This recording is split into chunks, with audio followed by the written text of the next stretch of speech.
Welcome back to We're Talking Bears, the show where uncle, nephew, and son bring you the latest on the Chicago Bears experience. I'm nephew, I'm son. and Unc And is out partying because the Bears have been kicking tail, and he just doesn't know what to do with himself right now. So we're gonna let him slide hey. this week on the show. But man, 8-3, still on top of the division. Yep. I know nobody saw this coming for us this year. They've been hating on us like they always do. We're used to hmm this. We're Chicago through and through. This is what we always get, but we come to show and prove.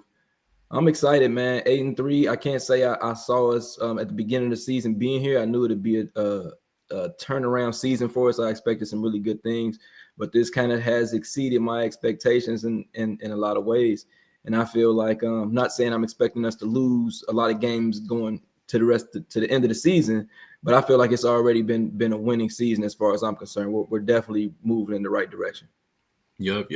And to add to that, just it's 8-3 against one of the toughest schedules in the league by strength of schedule. Like when they gave us our strength of schedule when the schedules got announced in March or April or whatever it is, man, it was like a 580 something like that. We were like top 3, top 4 in the league. And we could look up the exact numbers, but we're not doing this against terrible teams. And Not we've at had a all. run of backup quarterbacks and luck when it comes to who we facing a little bit. I mean, but I would have rather just beat Aaron Rodgers straight up. I don't think he would have made much difference this past Sunday. And then you also got to realize how much injury has plagued us this season. Absolutely. You know what I mean? Absolutely. Like our defense has been absolutely decimated, and still we find guys like Nahshon Wright who just keeps turning the ball over. We find guys like these backup linebackers who stepped up to the challenge, shut down the Steelers' run game. Ruben Hippolyte, the 4th-round draft pick, and we need to keep pushing and keep playing at this level if we want to close out the season as strong as we started it. But let's be real, man. Once we get some of these names back, once we get Tremaine Edmonds back on the field, once we get Jalen Johnson back on the field, we've been waiting for him all year long. Man, I'm really, really excited about where this team can go, when we have our defense clicking on all cylinders as well. Man, totally agree. And just to go back for a second, I believe that Aaron Rodgers has had so much success against the Bears. He just didn't want to go out with an L. Yeah. I'm gonna say he was faking. I'm gonna say he's fucking us. Yeah, No, yeah. I don't. I like I that. don't think he wanted to see us, man. To be honest, I'm not gonna say he was faking the injury. I'm kidding on that side. I don't wish injuries on anyone except the Packers. But Well, yeah. I did want to beat Aaron Rodgers, like you said, but I don't think he wanted any smoke with us. I think it was whatever he has going on. I think he was probably happy to be sitting down because he knows what this Bears team is doing, and I don't think he wanted any parts of it. Yeah, 100%, man. And honestly, it was a tough game. The Steelers are a tough team. They're kind of falling apart at the seams right now. They really have invested a lot in that defense, and the defense is solid. But man, we put up 31 on them. That's that Ben Johnson offense. There are so many different ways that he likes to attack, and you see it week in and week out. This week it was DJ Moore with 2 touchdowns. I think he had like 5 or 6 catches, 60 plus yards. This was one of his better games on the season. Caleb was finding him consistently, and DJ was getting that ball, tucking it and running like he always does. So I definitely want to see more of that to close out the season in the back half of the year. But his chemistry with DJ has improved. His chemistry with Luther Burden is improving. His chemistry with Loveland is improving week by week. And we're seeing the results. The offense is staying consistent. I agree.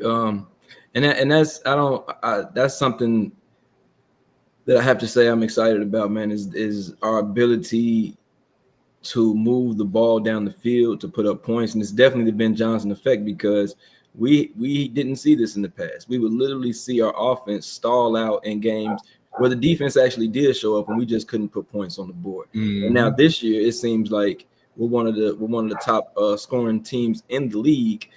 So I just want to see more of that. And we have so many weapons, man. So many different ways to beat you. It's like if you want to sell out for the run, we got so many options to pass the ball to. The rookies are looking outstanding. Burden is my guy, man. I'm not gonna lie to you. Luther Burden is my guy. And just think he's behind DJ, he's behind Rome. So it's just so many options. And I feel like Ben Johnson has a lot of talent to work with. But I also think that is credit to his ability to draw plays for these guys, because let's be honest, we did not see that with the last guy. Yeah, the last coaching carousel, Waldron, Thomas Brown, all those guys. Yeah. That was a mess. And Caleb looks like a different quarterback. Ben has done such a fantastic job of just accentuating his strength and hiding his weakness. Like they even said it in the Steelers broadcast. Like, we just never throw go balls. Why do you think that is? You said they don't do what? We don't throw go balls, just 9 route streaks. Yeah. Like we don't throw them because Caleb don't hit them like that. We don't see people running vertical up the field often, unless it's just like a trick play. Caleb, just chuck it as far as you can, let the guy run under it type. Right. You know what I mean? And that's because he doesn't do it well. But what does he do well? The short, the intermediate game, and that's where Ben Johnson keeps him, in that comfort zone where he can just see it, rip it, understand what he's looking at. He probably has taken more steps in his quarterbacking in these 8 games than I've seen him all the way back through college. Like the kid he was as a freshman at Oklahoma or whatever it was. I think it was Oklahoma, right? And then he went to USC. The kid he was then, in those couple of games where he was replacing Spencer Rattler, he was like the same kid when he showed up in Chicago. Right. And he has become a different quarterback in the, 10 games we've played this year? Not 10, 11 games? Yep. Yeah. So he's become a different quarterback just that quickly. And that's what good coaching looks like, man. That's what it looks like when you actually have the guy who knows how to make the X's and O's in the classroom translate to the field. Right. And then communicate that to the player so the player knows what he's looking at. It makes all the difference in the world. It's night and day. Yeah. And my boy, man, man, we were calling on him. He wasn't doing much last year, and we were talking about how he needed some help out there because he was getting a lot of double teams.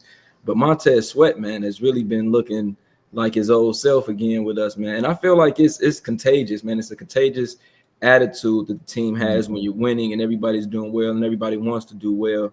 I just think it becomes infectious. And I think that it has a lot to do with the new coaching regime and just all the guys buying into it. Yep. Yeah, 100%. Dennis Allen is a veteran coach. Man, he's done it at every level already. So you know what you're getting when you hire a coach like Dennis Allen, who's been a head coach, who's been deep in the playoffs, who knows the insides and the outsides of all of the players and the types of players that he's getting. Like Dennis Allen likes those long, lengthy, strong bodies to just collapse the pocket and get in the passing lanes and disrupt and force bad throws, force overthrows. And he's got cornerbacks now that are taking advantage. Like Tyreek Stevenson's made some incredible interceptions this year. Nahshon Wright, with like just in the past 2 weeks, has had 2 crazy picks. Kevin Byard's in the back doing crazy things. Jaquan Brisker called game and knocked that ball down on a pass rush. Like, so there's been such complete buy-in from the defense that you expect your guys like Sweat to step up and have that opportunity, and not only have it, but to capitalize when it's there. So man, that's credit to Dennis Allen and the job he's doing with, really injury-riddled defense. Yeah, I was going to say that. Full credit to Dennis Allen, full credit to Ben Johnson. They're the architects of this Bears revolution that we're experiencing. And we're winning close games. Yeah. And what's amazing to me is we keep defying the expectations. Like you said, defense decimated. None of our starting linebackers played in this game.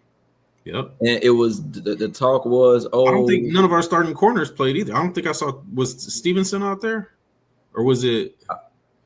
I want to say Stevenson was out too. It was Nahshon Wright. It was C.J. Gardner Johnson. Oh, let me check. But continue. man, So keep on what you were saying about the linebackers. The talk was that we with those injuries, with those guys being out, the Steelers were going to be too much for us, and we weren't going to be able to do it. But like you said, that's credit to Dennis Allen. Next man up. This is what your job is. This is what you're supposed to do, and you got to come and execute. And it's not now, which I love. It's not now to the point where it's like, oh, we're missing this guy, we're doomed.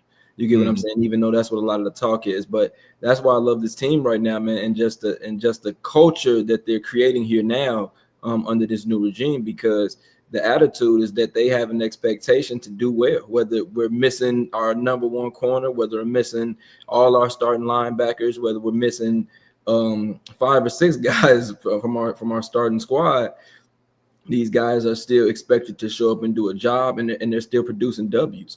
So I'm not gonna say that every team is the same. Not every matchup is the same, but that attitude is, to me, what builds champions. And it may not be tomorrow, but we're moving in the right direction. And I'm sure that if we keep this core together, we keep this coaching staff, we're going to be talking about Super Bowls here in Chicago sooner than later. That's that's the dream, ain't it? Yeah. Hey, we got a comment from a viewer right now talking about Ozzy Trapilo, man. Let's shout out Ozzy Trapilo for stepping in. Yeah. The rookie stepped in at left tackle with Theo Benedette down and put up an absolutely masterful game against a very, very tough pass rush in J.J. Watt and Alex Highsmith. Those Steelers linebackers, man, they get after the quarterback like nobody else. Nobody else. And I think we allowed 1 sack on Caleb, a couple of pressures all game long. He was kept clean. He was able to deal from the pocket. He ended up with a clean stat line with three touchdowns, no interceptions. He did have that one fumble in the end zone when TJ Watt got him, but man, Watt is a Hall of Famer, first ballot. So he's going to get his at some point. You're not going to be able to shut him down all 4 quarters for every single play. All right. But they got that. It turned a little bit of momentum, and we were able to come right back out. We didn't make those mistakes again, and we made a big difference. We made a big difference there. So shout out to Ozzy Trapilo. Your boy held it down. I've been waiting to see him in action and see what he can do. And man, if that's what we have to look forward to, man, between him and Benedette, that left tackle spot not looking as suspect as it did at the start of this season. So right. Yeah, man, I'm excited, man. Who we got next? Next we have the Eagles. The Eagles, on right? Friday, the day after Thanksgiving. So everybody who's watching, make sure you set your clocks, make sure you check, and make sure you got the Bears tuned in the day after Thanksgiving. Get you some leftovers, get you a little plate, and sit down and enjoy it, because this Eagles-Bears alliance, where the Eagles have been stomping out NFC North opponents and the Bears have been stomping out NFC East opponents, well, it's over now. Now it's the head-to-head. Absolutely over. We got to come out this on top. What I love is that it's parity now in the league, and it's parity in the NFC North. It's parity in the NFC in general. Because look, hey, the Cowboys just beat the Eagles, and of course every matchup is different, but the Cowboys just beat the Eagles. The Packers tied with the Cowboys. We housed the Cowboys. So all of this down talk that they've been doing on the Bears, all we're doing consistently every week is showing improving. And I think we'll be ready for the Eagles. I think there's no reason to think we can't win this game. I think the coaches are going to go in there with a game plan, and they'll be ready. And these guys are going to want to get a W. I'm just, like you said, I'm hoping that we get healthy down the stretch, because we've been winning games with guys sitting out. I just hope that as we make this run to the end of the season, we get all those guys back and we get to knock some guys over the head with our full roster, because I don't think they're going to be ready for us, man. They can't beat us. All of our linebackers, 2 corners. I don't know if you've seen if Stevenson played or not. I don't remember if he Stevenson did play. I thought he did. I was going to say, I thought I seen him in there, but still, man, we're missing JJ. Stevenson's we're missing Kyler. Yep. Kyler Gordon. So, I mean, look, these guys are coming to play ball, man. And if we can get all of them out there healthy and let the backups be the backups, it's going to be dangerous. Yeah, man. And shout out to those guys, man, that have been stepping up. Man, Nahshon Wright looking like he might make a Pro Bowl, stepping in as a substitute all year long. And then that's gonna be an interesting conversation once everybody's back. You know, who's playing? Like, do you bench Nahshon Wright? Hey, that's a great argument and conversation to have. That's the problem I always want to have. Yeah, that's the problem I always want to have. Yeah. So you know that's been good. And DeMarco Jackson, I want to say as well, stepped in with the green dot on the helmet, calling plays for the Bears this past week. He was with Dennis Allen down in New Orleans, but he's a young guy, just in his 3rd year as well, and really hasn't seen a lot of action, and stepped in and made a lot of plays, shut down their run game. Like I said, him and Hippolyte doing that dirty work in between the tackles, and you know, we got us the dub off of that. Yeah. Hey, what I like to see is guys that, hey, you may be the starter, but we play the same position, and I want that spot too. So now, even amongst the team, there's competition, and that's the way it should be. That's the way it should be. You make a play, I want to make a better play. You know, and that's what I feel like. I feel like that's the culture that's being created here in Chicago, man. Now, I'm here for the ride, man. We've been doing this We're Talking Bears show for some years now, and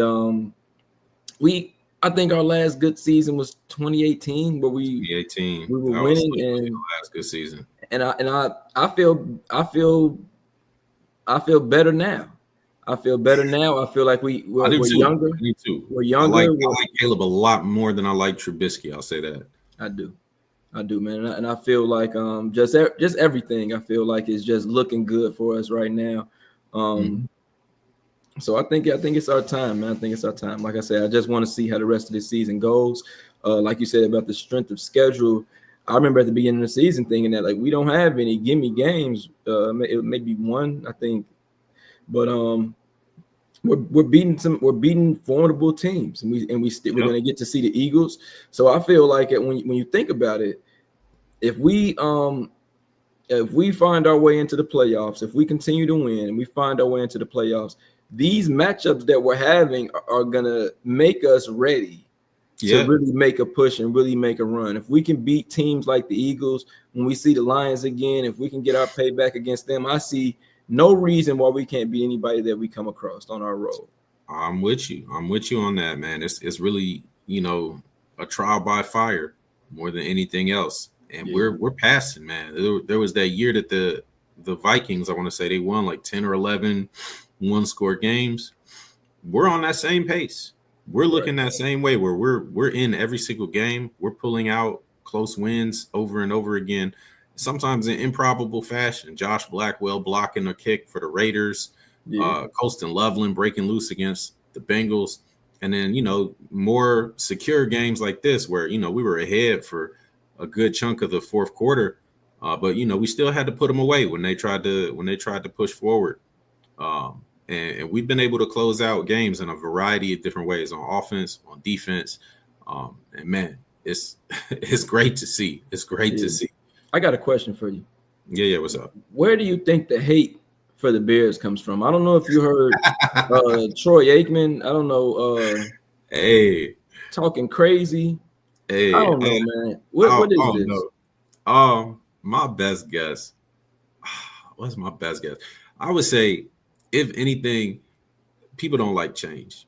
You know, teams that weren't good being good again makes them feel like, oh man, we're supposed to beat these guys. Oh, somebody, you know, my predictions are wrong. People don't like change, man. But in this case, this is finally looking like we're setting up for some sustained success. Like our run game is absolutely dynamite right now. Like, we're one of the top rushing teams in the league somehow. Even though we don't really have like a superstar, we don't have a Jonathan Taylor or Derrick Henry or, Bijan Robinson. We don't have that guy in the backfield. But through combined effort, through scheme, through understanding, we're able to everybody execute, everybody do their job to the best of their ability. And our coaches make it easy. And that's really what we need to keep. And this is long overdue. That's why I understand people not liking change, but this is long overdue. This is Chicago. This is Chicago. Don't try to play us like it's one of the best cities in the world, man. And that's what I'm saying. And this is long overdue. We have some legacy here that's not to be overlooked. And I just don't understand the hate sometimes. But on your comment about the running backs, man, absolutely. And I feel like that's another one of those things in the team I see that's infectious. I feel like a guy like Swift, when you got the starting role and you got a guy like Monangai that's coming in, he's running hard. And it's like, if you don't come out here to play ball, he's going to take your spot. Oh, yeah. And, I feel like amongst the team, they like each other. I feel like they play for each other. But I feel like there is that healthy competition that it's like, hey, I want to be a starter in the NFL as well. I wouldn't mind being the number one back on the Chicago Bears. So if you're not going to produce what I'm producing, then that should be my spot. And I love it, man. I love it. Yeah. So I feel like it makes it easy on the coaches when you have guys that are going to go out there and go get it. Yep. And not only that, but when you have these guys that are pushing the starters like that, and the starters have to take that step forward, that just resets the bar. That just sets the bar even higher.